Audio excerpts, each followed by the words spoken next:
Hi there, David here. Welcome to the channel. Welcome back if you've been here before. In today's video, I'll be talking about 8 do's and 8 don'ts that you can follow, that should follow if you are having a huge or mild flare-up, or if you're trying to heal from ulcerative colitis for the first time. These 8 do's and don'ts have helped me to stay drug-free, symptom-free with a mild or minor flare-up in January, but otherwise since November of 2021, about 8 months now.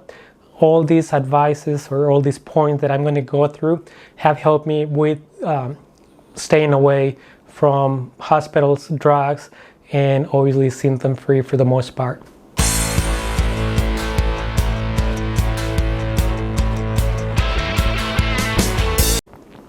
All right, let's get to the video. Let's get started. The first do is you want to eat, and in this case could be mostly said drink, 100% liquid during the first 1 to 3 weeks of controlling these symptoms.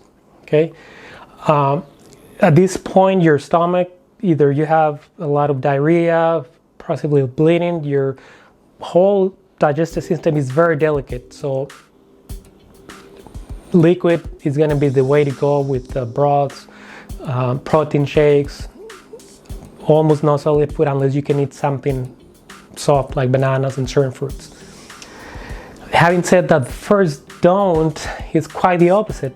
Do not eat anything that is very hard or very difficult rather to digest.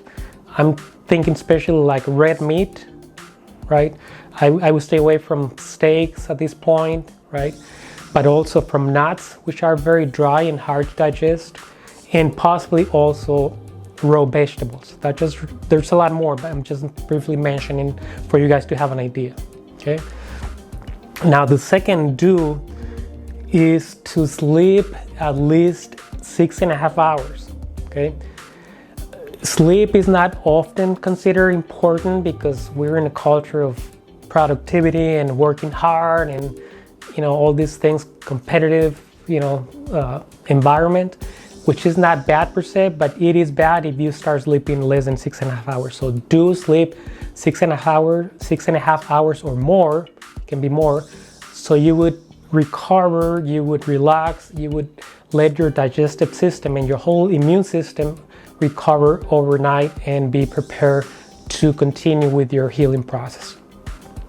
As you can imagine, the don't is do not sleep. The second don't is do not sleep less than 6.5 hours on a regular basis. You may have certain nights that you might sleep less than that, but on average, you want to sleep 6.5 hours or more per night, okay?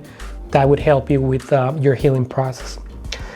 The third do, you do want to eat sugar, but from natural sources, okay? Sugar from natural sources is a good source of energy, of carbohydrates, but in a simple way.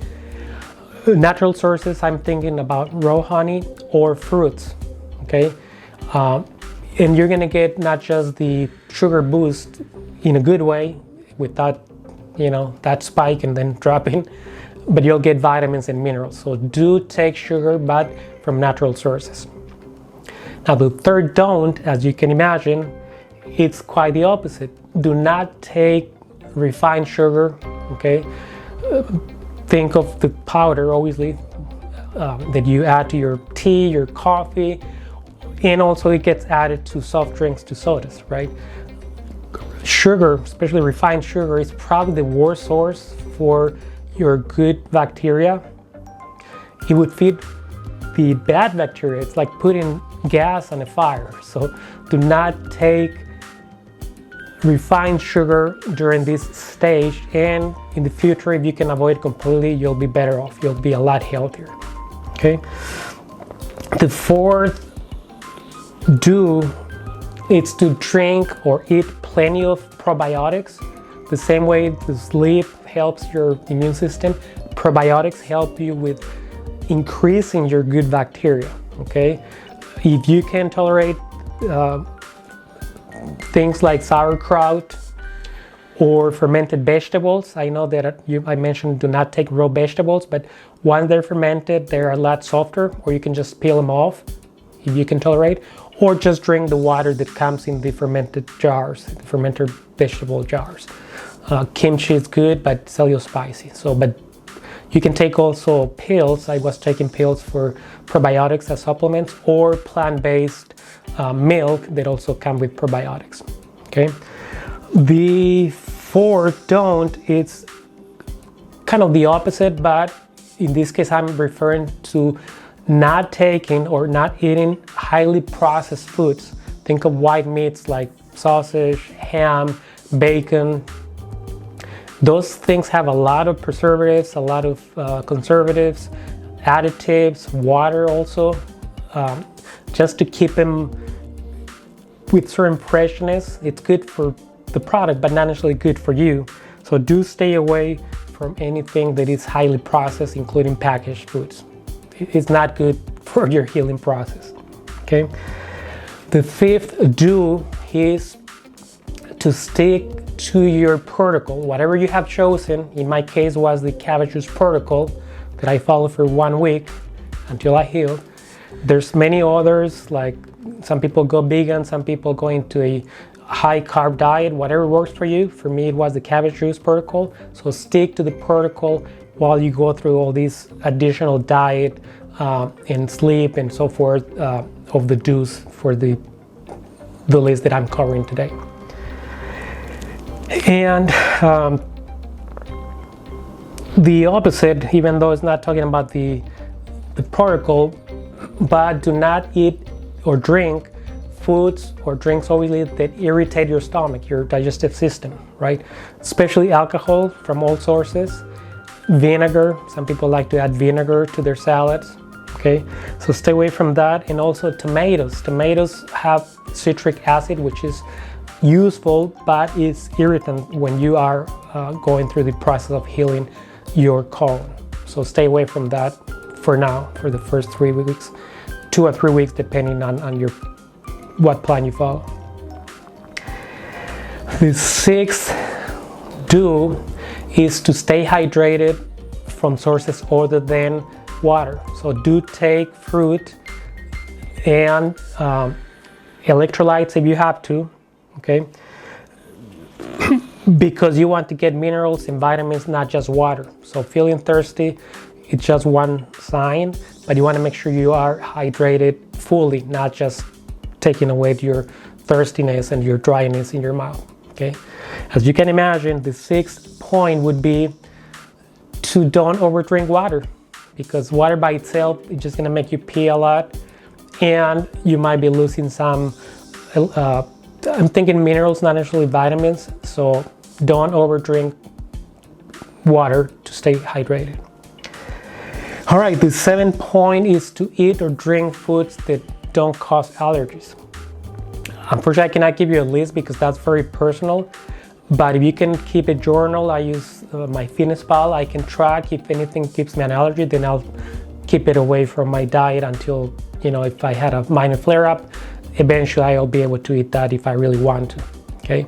So the opposite obviously would be to do not eat or drink those foods. Again, have a journal or have some way of tracking, because that's very personal. For some people with peanuts, for some people would be milk from cows that give you allergies. So you have to track and stay away from those, whatever gives you allergies. And if you made it up to this point of the video, thanks for sticking around. I appreciate if you subscribe if you haven't already, like the video so it's recommended to other people. Thank you for the support. And the last but not least important point is to keep your stress level as low as possible. If you are super stressed all the time, you're basically telling your body you don't need to heal, you don't have the energy to heal, it's just in overdrive all the time. So do walk, pray, meditate, whatever makes your stress level go down, because that would free up energy that is going to be useful and used to heal faster. And obviously the opposite is to be stressed all the time or to take responsibilities. This is the last 8. Don't. Do not take any extra responsibilities, activities, or tasks that would make you be more stressed, because that again is going to either prevent your healing process to go through or just slow it down. And you want to have the most energy, the most resources, the most time, or save time rather, to heal from your flare-ups or heal for the first time. That's all for the video. Thank you if you watched it on to the end, and I will see you in the next video.